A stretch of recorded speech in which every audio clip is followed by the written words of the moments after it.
L'odeur du pain frais a quelque chose de magique. Ce parfum chaud et levuré qui embaume l'air et vous met l'eau à la bouche. Pour la plupart d'entre nous, acheter du pain au supermarché fait partie de notre routine hebdomadaire. Mais vous êtes-vous déjà demandé comment sont fabriqués ces pains parfaitement tranchés et étiquetés fraîchement cuits ? Aujourd'hui, nous vous emmenons dans les coulisses d'une immense boulangerie industrielle pour vous montrer exactement comment votre pain quotidien passe de la farine crue à cette miche moelleuse et aérée qui trône dans votre cuisine. D'abord, les ingrédients principaux. Malgré toute la technologie et l'automatisation des boulangeries modernes, le pain est toujours fabriqué à partir d'ingrédients remarquablement simples.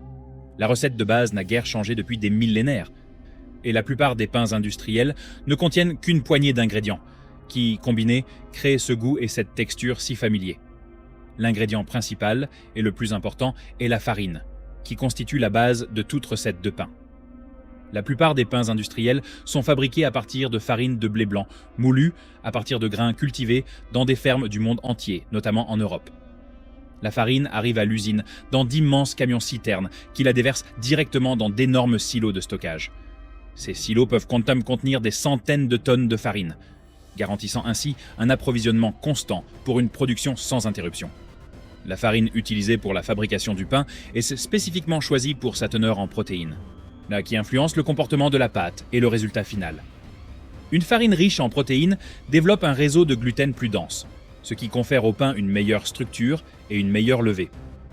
L'eau est le deuxième ingrédient le plus important. Elle est indispensable pour hydrater la farine et activer le gluten, protéine qui donne au pain sa texture moelleuse.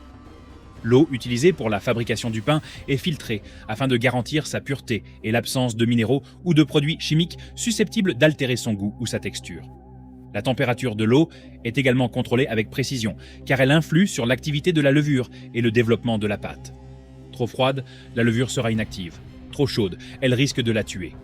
La levure est l'ingrédient magique qui fait lever le pain et lui donne sa saveur caractéristique. Le pain industriel utilise de la levure de boulanger commercial, un organisme vivant qui se nourrit des sucres de la farine et produit du dioxyde de carbone. Ce gaz se retrouve emprisonné dans la pâte, créant des milliers de minuscules bulles qui rendent le pain léger et moelleux. La quantité de levure utilisée dans le pain industriel est généralement plus élevée que dans les recettes traditionnelles, car le processus de production rapide ne permet pas une fermentation lente et naturelle. Plus de levure signifie une levée plus rapide, ce qui est essentiel lorsqu'on cherche à produire des milliers de pains par heure. Le sel est essentiel au goût et joue un rôle important dans la régulation de l'activité de la levure et le renforcement du gluten. Sans sel, le pain serait fade et sa texture molle et collante. La plupart des pains contiennent environ 1 à 2% de sel en poids, juste assez pour rehausser la saveur sans rendre le pain trop salé. Le sel contribue également à réguler l'activité de la levure, empêchant ainsi la pâte de lever trop vite et de devenir instable. On ajoute des matières grasses à la plupart des pains industriels, sous forme d'huile végétale ou de shortening. Ces matières grasses rendent le pain plus moelleux, prolongent sa fraîcheur et lui confèrent un goût plus riche et une meilleure texture en bouche. Certains pains traditionnels n'en contiennent pas, mais la plupart des pains de mie modernes en contiennent pour obtenir cette texture moelleuse et tendre tant recherchée. Les matières grasses enrobent les filaments de gluten et l'amidon, créant ainsi une mie plus tendre et empêchant le pain de devenir dur ou caoutchouteux. On ajoute du sucre en petite quantité pour nourrir la levure et favoriser le brunissement à la cuisson. Il apporte également une douce saveur qui équilibre les autres arômes. Certains pains contiennent plus de sucre que d'autres. Les variétés plus sucrées comme la brioche ou certains pains de mie en ont une teneur plus élevée. Le sucre caramélise à la cuisson, ce qui contribue à la belle couleur dorée de la croûte et à la profondeur des saveurs. Enfin, divers améliorants et additifs facilitent le processus de production industrielle. Parmi eux, il y a la vitamine C ou l'acide ascorbique qui renforce la pâte et favorise sa levée. Les émulsifiants permettent un mélange plus homogène des ingrédients et une meilleure conservation du pain. Les agents de traitement de la farine garantissent des résultats constants, lot après lot. Bien que certains s'inquiètent de ces additifs, ils sont utilisés en très faible quantité et sont considérés comme sûrs pour la consommation par les autorités sanitaires. Ces ingrédients permettent aux usines de produire un pain de qualité constante aux cadences incroyables requises par la production de masse. Le processus de production fascinant. Entrons maintenant au cœur du processus et voyons comment ces ingrédients simples se transforment en pain, comme ceux que l'on trouve dans les rayons des supermarchés. Il s'agit d'une séquence d'étapes soigneusement orchestrée, réalisée avec une rapidité et une précision remarquables. Tout commence dans la salle de pétrissage, où la magie opère. D'énormes pétrins industriels, chacun de la taille d'une petite voiture, mélangent tous les ingrédients. Ce ne sont pas de simples robots de cuisine, ce sont des machines puissantes capables de pétrir des centaines de kilos de pâte en une seule fois. La farine est pompée depuis les silos de stockage par des canalisations au plafond. L'eau est ajoutée avec précision grâce à des doseurs calibrés avec exactitude. La levure, le sel, la matière grasse et les autres ingrédients sont dosés par des systèmes automatisés, puis versés dans le pétrin. Le procédé de panification Chorleywood, mis au point dans les années 1960, y utilise un pétrissage intense et rapide qui développe la structure du gluten en quelques minutes seulement. La fabrication traditionnelle du pain repose sur un pétrissage doux et de longs temps de repos, tandis que cette méthode moderne utilise des pétrins tournant à grande vitesse, travaillant la pâte vigoureusement et y incorporant simultanément de l'air. Ce pétrissage vigoureux remplace en partie la longue fermentation, permettant ainsi un processus beaucoup plus rapide que les méthodes traditionnelles. Le pétrissage dure généralement entre 3 et 5 minutes, un temps incroyablement court comparé aux méthodes traditionnelles qui peuvent prendre 20 minutes, voire plus. Pendant ce temps, le pétrin travaille la pâte si intensément qu'elle chauffe par friction. Des capteurs de température surveillent constamment la pâte, et certains pétrins sont même équipés d'un système de refroidissement intégré pour éviter qu'elle ne surchauffe. La pâte obtenue doit être lisse, élastique et à la température idéale pour favoriser l'activité de la levure. Une fois le pétrissage terminé, la pâte est transférée dans la diviseuse. Cet ingénieux appareil découpe la grande quantité de pâte en portions individuelles, chacune pesant exactement le poids nécessaire pour un pain. La diviseuse est incroyablement rapide et découpe la pâte avec une précision mécanique. Chaque portion est de taille identique, ce qui est essentiel pour garantir une cuisson homogène et une présentation identique de tous les pains. La diviseuse utilise un système de pistons qui pousse la pâte à travers des chambres, la découpant en morceaux précis. Après division, les portions de pâte sont rapidement façonnées en boules grossières. Cette étape permet de développer la structure de la pâte et facilite son travail pour les étapes suivantes. La façonneuse utilise des coupelles ou des cônes rotatifs qui font tourner les morceaux de pâte, les étirant en boules compactes et lisses. Ces boules sont ensuite acheminées par un tapis roulant vers l'étape de repos, parfois appelée fermentation intermédiaire. Pendant cette période de repos, qui dure généralement de 5 à 10 minutes, la pâte se détend après les manipulations intensives qu'elle a subies. Les fibres de gluten, étirées et sollicitées lors du pétrissage et du fractionnement, ont le temps de se détendre, ce qui facilite le façonnage. Les boules de pâte reposent sur le convoyeur et avancent lentement, tandis que la levure continue de produire du gaz et que la pâte commence à gonfler légèrement. Ce relâchement est essentiel, car une pâte trop serrée et tendue résisterait aux machines à mouler et donnerait des pains difformes. Vient ensuite l'étape du façonnage, où la pâte prend sa forme finale. Les boules de pâte passent entre une série de rouleaux qui les aplatissent en rectangles. Elles sont ensuite roulées serrées en forme de cylindre, qui deviendra le pain classique que nous connaissons tous. Les machines à façonner sont d'une précision incroyable, garantissant que chaque pain soit roulé avec la même fermeté et la même forme. Un façonnage irrégulier donnerait des pains qui lèvent de façon inégale ou qui ont des formes irrégulières. Le laminage contribue également à développer la structure de la pâte et à éliminer les grosses bulles d'air qui pourraient avoir créé des trous dans le pain fini. La pâte façonnée est ensuite placée dans des moules à pain, généralement 4 pains par moule dans les productions industrielles. Ces moules sont conçus pour donner au pain sa forme rectangulaire et le maintenir pendant la levée et la cuisson. Les moules sont acheminés par un système de convoyeur jusqu'à la chambre de fermentation, qui est essentiellement une grande pièce chauffée à hygrométrie contrôlée. L'étuve est l'endroit où le pain effectue sa dernière levée avant la cuisson. L'atmosphère y est maintenue chaude et humide, conditions idéales pour l'action de la levure. La température se situe généralement entre 35 et 40 degrés Celsius, et l'humidité élevée empêche la surface de la pâte de sécher et de former une croûte. Les pains passent environ 50 à 60 minutes dans l'étuve, temps pendant lequel ils doublent de volume grâce au dioxyde de carbone produit par la levure, qui fait gonfler la pâte. Saviez-vous que la fermentation est cruciale pour développer la texture du pain et créer les alvéoles qui le rendent moelleux et léger ? Si la fermentation est insuffisante, le pain sera dense et lourd, avec une mie compacte. Si elle est excessive, il risque de s'affaisser à la cuisson et d'avoir une texture grossière et irrégulière. C'est pourquoi les boulangeries modernes utilisent des systèmes de contrôle sophistiqués pour garantir des conditions de fermentation optimales. Certains systèmes avancés utilisent même des caméras et des capteurs pour déterminer le moment précis où chaque fournée de pâte a atteint la taille idéale pour la cuisson. Après la levée, les pains sont prêts pour le four. Et c'est là que la transformation de la pâte en pain s'opère véritablement. Les fours à pain industriels n'ont rien à voir avec votre four domestique. Ce sont d'immenses fours-tunnels pouvant atteindre 30 mètres de long, voire plus, avec différentes zones de température tout au long de leur parcours. Les moules de pâte levées entrent par une extrémité du four et en ressortent, dorés et croustillants, à l'autre extrémité. C'est comme un tapis roulant qui transporte la pâte à travers une chaleur contrôlée, la transformant complètement au passage. La cuisson dure généralement entre 20 et 25 minutes, mais selon la taille des pains et la recette. Les moules, transportés par un système de convoyeurs, traversent le four et le pain passe par plusieurs étapes distinctes. Dans la première zone, la chaleur active intensément la levure, provoquant une dernière poussée de gaz qui fait encore lever la pâte. C'est ce qu'on appelle la poussée au four, et c'est elle qui donne au pain sa belle croûte bombée. La température dans cette zone est contrôlée avec précision, afin d'optimiser cette poussée sans que la mie ne se fige trop rapidement. À mesure que la température augmente dans les zones suivantes, la levure finit par mourir aux alentours de 60 degrés Celsius, et les protéines de gluten commencent à se former, donnant au pain sa structure. L'amidon de la farine gélatinise, c'est-à-dire qu'il absorbe l'eau et gonfle, Yann contribuant ainsi à la mie moelleuse du pain. Parallèlement, la surface du pain commence à dorer grâce à un processus appelé réaction de Maillard, qui crée des centaines de composés aromatiques et donne à la croûte sa couleur dorée et son goût délicieux. Les fours sont conçus avec soin pour assurer une répartition homogène de la chaleur, garantissant ainsi une cuisson uniforme de chaque pain. Certains fours utilisent la flamme directe, tandis que d'autres fonctionnent par circulation d'air chaud ou par rayonnement électrique.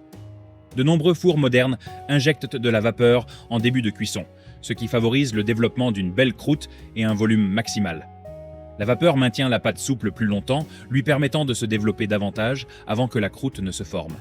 Dès leur sortie du four, les pains sont démoulés. Une machine retourne les moules, faisant tomber les pains chauds sur un autre tapis roulant. Les moules vides sont ensuite renvoyés au début du processus pour être remplis de pâte fraîche, créant ainsi un cycle continu. Avant d'être réutilisés, les moules passent par un système de lavage pour éliminer toute trace de pâte ou de résidus. Les pains fraîchement cuits sont extrêmement chauds, atteignant souvent une température interne d'environ 95 degrés Celsius. Avant d'être tranchés et emballés, ils doivent refroidir. Pour ce faire, ils sont transportés dans une tour ou sur un convoyeur de refroidissement. Ces systèmes utilisent des ventilateurs pour faire circuler l'air autour des pains, abaissant leur température à environ 35 degrés Celsius en 1 à 2 heures. Le refroidissement est soigneusement contrôlé, car s'il est trop rapide, de la condensation peut se former à l'intérieur du pain, le rendant mou.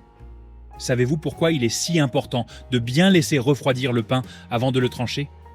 Si vous essayez de le trancher encore chaud, l'intérieur est trop mou et humide, et les tranches risquent de s'écraser et de se déchirer. Le refroidissement permet à l'amidon de se raffermir et à l'humidité de se répartir uniformément dans la mie, ce qui facilite grandement la découpe. La structure du pain continue également de se développer pendant le refroidissement. L'amidon subit une rétrogradation, c'est-à-dire qu'il cristallise légèrement et se raffermit. Une fois refroidis, les pains sont acheminés vers les trancheuses, des machines incroyablement performantes. Une trancheuse à pain classique peut découper un pain entier en tranches parfaites en 1 ou 2 secondes seulement. Ces machines utilisent plusieurs lames alignées, et le pain passe simultanément entre elles, pour ressortir de l'autre côté sous forme d'une pile de tranches régulières. L'écartement des lames est réglable pour obtenir des tranches plus ou moins épaisses. Les lames, extrêmement tranchantes, sont changées régulièrement afin de garantir des coupes nettes, sans déchirer ni écraser le pain. Après le tranchage, le pain est immédiatement acheminé vers la ligne d'emballage. La rapidité est essentielle, car le pain tranché sèche vite au contact de l'air. Les miches sont automatiquement placées dans des sachets plastiques qui sont ensuite scellés pour préserver leur fraîcheur. Les sachets passent dans des machines d'impression qui y apposent la date limite de consommation et le code du lot, permettant ainsi la traçabilité en cas de problème.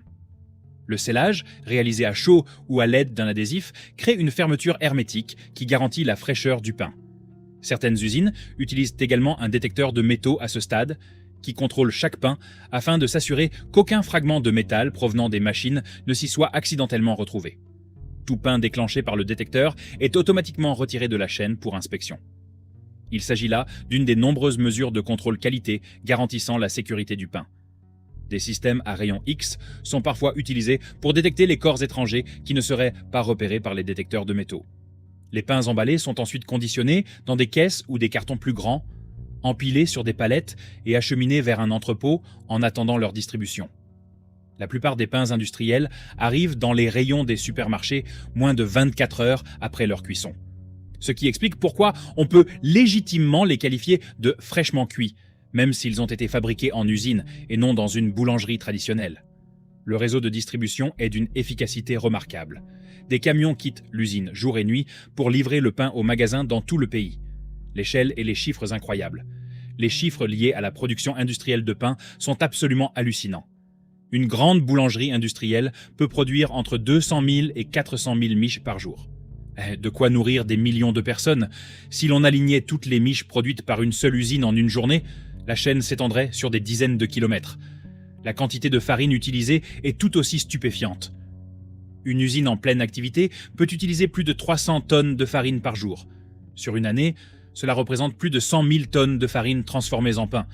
Cette farine provient de blé cultivé sur des milliers d'hectares de terres agricoles, récoltées à la moissonneuse-batteuse, moulues dans d'immenses installations, puis transportées par camion et par train jusqu'à la boulangerie. Les usines consomment également d'énormes quantités d'eau.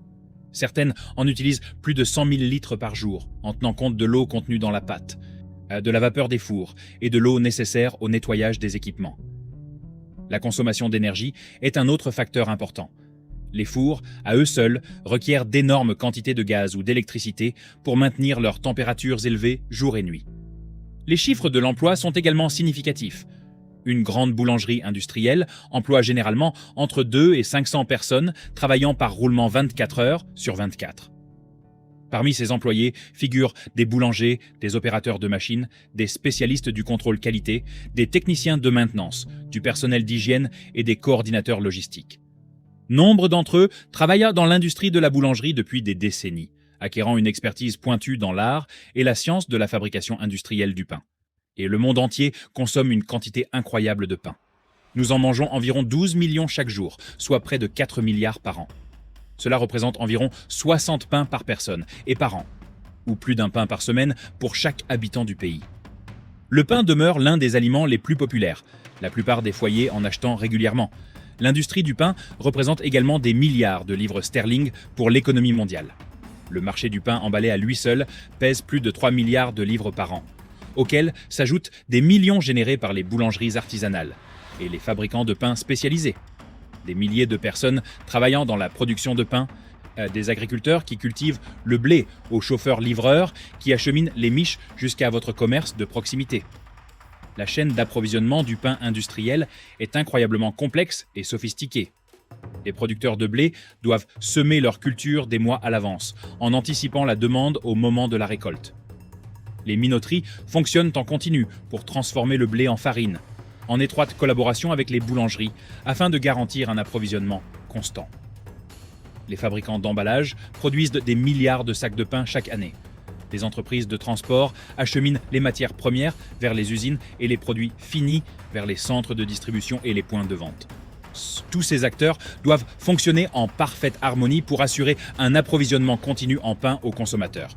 Dans les boulangeries modernes, le contrôle qualité est exhaustif et rigoureux.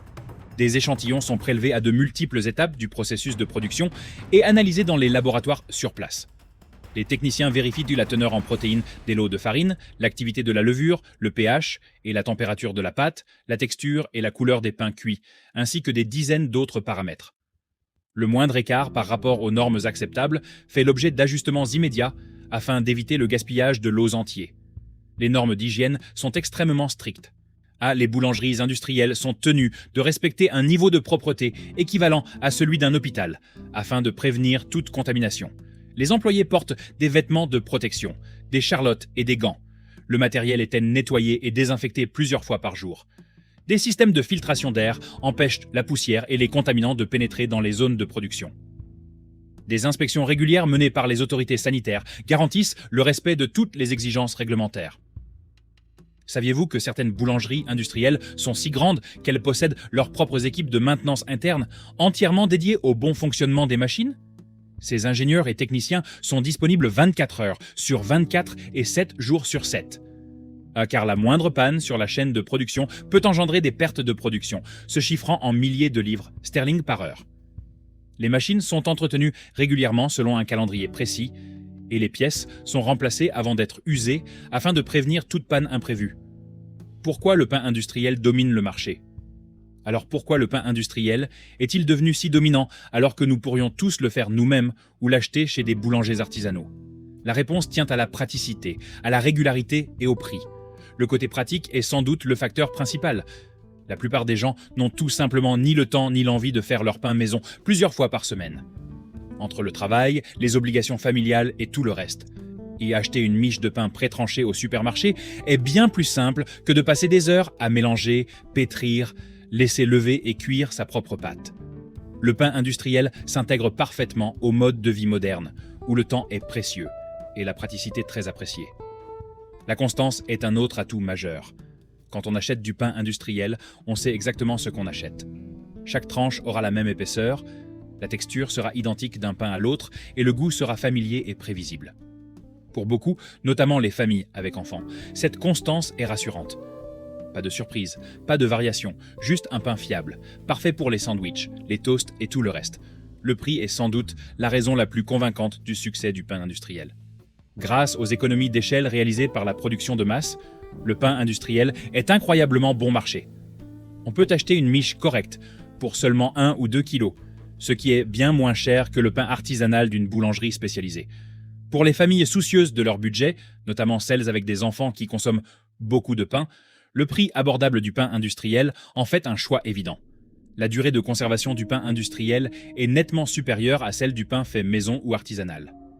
Les additifs et conservateurs utilisés dans la production industrielle, associés à un emballage hermétique, permettent au pain industriel de rester frais pendant plusieurs jours, voire une semaine. Le pain fait maison, quant à lui, rassit souvent en 1 jour ou 2, ce qui peut engendrer du gaspillage si on ne le consomme pas rapidement. Le pain industriel a lui aussi évolué pour répondre aux préférences changeantes des consommateurs. Les usines modernes produisent une immense variété de pains, bien au-delà du simple pain blanc tranché. On trouve désormais du pain complet, des pains aux graines, des petits pains moelleux, des bagels, des wraps et des dizaines d'autres produits, tous fabriqués selon des procédés industriels similaires.